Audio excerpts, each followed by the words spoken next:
Hola a todos y todas, sean bienvenidos a este video en el cual exploraremos el tema que nos quedó pendiente de la primera evaluación, que se llama filosofía y ciencia. Existen diferentes posturas que veremos a continuación sobre estas ramas del conocimiento. Primera postura: la filosofía es la madre de las ciencias. Y esto se afirma porque la filosofía siempre aparece confundida con la ciencia históricamente hablando. ¿Por qué? Porque en la antigüedad, cuando aparece la filosofía, no existía esa diferencia entre filosofía y ciencia como la conocemos ahora. Por ejemplo, Platón era un gran matemático y Aristóteles era un gran científico naturalista, y por lo tanto, digamos, el filósofo no podía desligarse de la ciencia. Sin embargo, la ciencia busca poco a poco desligarse o desgajarse, va a decir César Tejedor, del tronco común que es la filosofía. Y esto lo evidenciamos en dos procesos históricos, como es el desarrollo de las ciencias en la ciudad de Alejandría, cuando los griegos ya conquistan parte de Egipto, zonas de África y Asia, se traen toda la técnica arquitectónica, de agricultura, entre otras artes, que permiten ya tener un conocimiento más técnico y científico, a diferencia de un conocimiento filosófico. Pero la gran independencia de la ciencia va a estar en la Edad Moderna, cuando aparecen estos científicos como Galileo Galilei y Isaac Newton, que van a establecer métodos diferentes para alcanzar la verdad, como es la observación directa, el método hipotético deductivo, el experimental. Y a partir de este momento la ciencia se independiza de la filosofía y le comienza a quitar objetos de reflexión a la filosofía. Por ejemplo, la física comienza a quitarle el objeto de estudio de la filosofía, como era la reflexión sobre las cosas naturales, por ejemplo. Y así, con el desarrollo que tiene la ciencia, la filosofía se pregunta, bueno, ¿y ahora a qué me dedico? Y van a establecerse posturas como la segunda, y se va a buscar que la filosofía sea una ciencia estricta. Para esto existen dos posturas, como es la de Husserl y su fenomenología, que nos dirá Husserl, bueno, este caballero que está acá nos dirá, miren, la filosofía, al igual que la ciencia, debe tener su propio objeto de estudio particular y su método también particular. El objeto de estudio para Husserl debe ser la esencia de las cosas, pero el método también debe ser propio y completamente diferente al científico. Sin embargo, la equipara como ciencia porque le busca un objeto particular y no, por el contrario, general. Ahora, la filosofía también sirve como un auxiliar de la ciencia, porque busca hacer una síntesis o un resumen de todos los conocimientos científicos.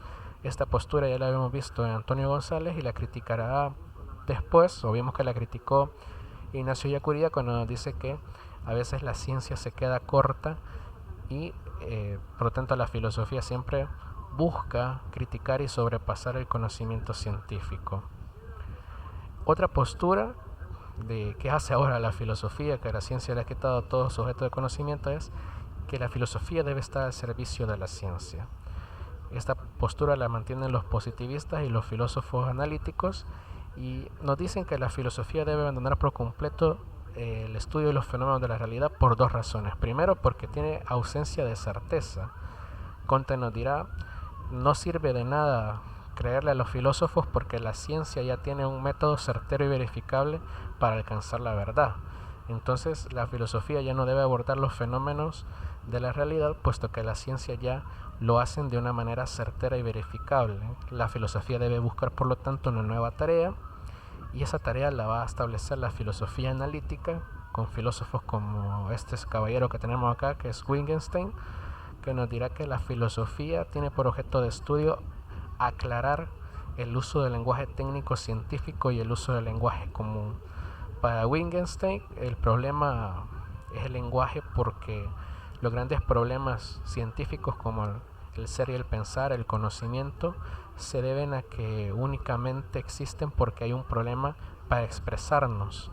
Entonces la filosofía no debe abordar la realidad, sino que debe abordar el lenguaje que trata de explicarnos cómo es esa realidad.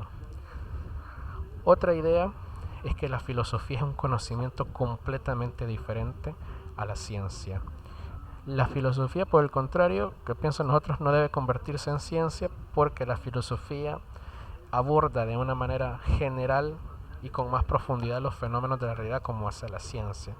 Por ejemplo, la filosofía siempre va más allá de la ciencia porque abarca problemas que la ciencia no ha podido descifrar todavía, como el tema de la totalidad, el sentido de la vida humana, que son problemas que desbordan el método científico. Usted no puede experimentar de manera certera cuál es el sentido de la vida. Son respuestas que todavía no se han elaborado científicamente y por lo tanto la filosofía puede aclararla a través de la especulación. Pero también hay otros que dicen que la filosofía es sabiduría, la búsqueda de un conocimiento superior. Y hago énfasis en el tema de la búsqueda porque no significa que ya existe ese conocimiento superior, hay que hacerlo.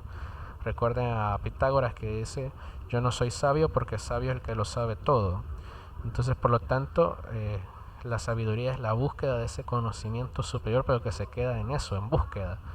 Es por lo tanto la filosofía más que un conocimiento teórico, una actividad. Ahora, existen similitudes y diferencias de la relación entre ambas disciplinas, pero hay que aclarar antes. Pareciera, hasta donde hemos visto, que filosofía y ciencia están divorciadas, pero es todo lo contrario. En realidad son conocimientos que se complementan el uno al otro. Por ejemplo, la filosofía necesita de la certeza de los conocimientos que ya tiene la ciencia para comenzar a hacer reflexión filosófica. Si no fuera así, el filósofo cometería el pecado de creer que su especulación es verdadera, mientras que la ciencia necesita de la filosofía cuando ella pues prácticamente se queda corta con respecto a los estudios de aquellos fenómenos de la realidad que todavía no ha podido abordar. Por eso comparten similitudes o características como la sistematicidad, que significa que ambas disciplinas son un conjunto de conocimientos ligados entre sí que forman una unidad. La demostrabilidad, porque ambas buscan demostrar sus postulados, pero el método será completamente diferente.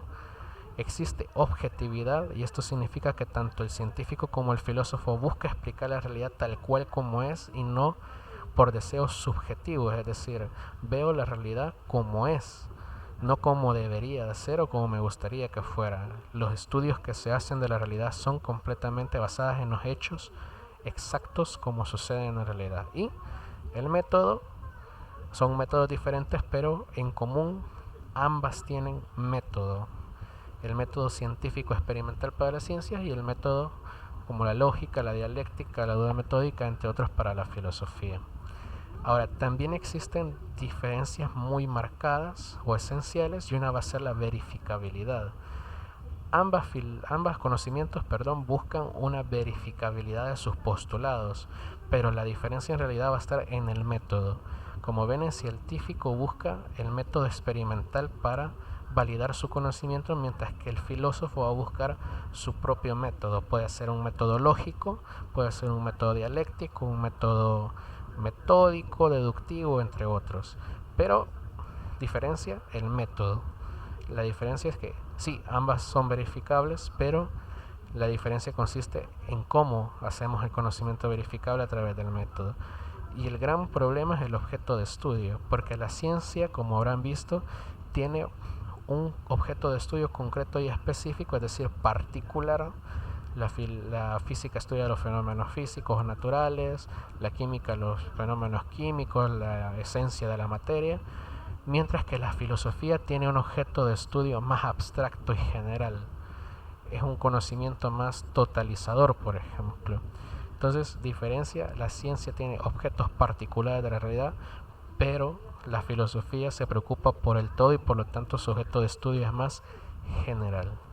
Y bueno, esas son las principales similitudes y diferencias, recordando que no son conocimientos diferentes o divorciados, sino que son conocimientos complementarios.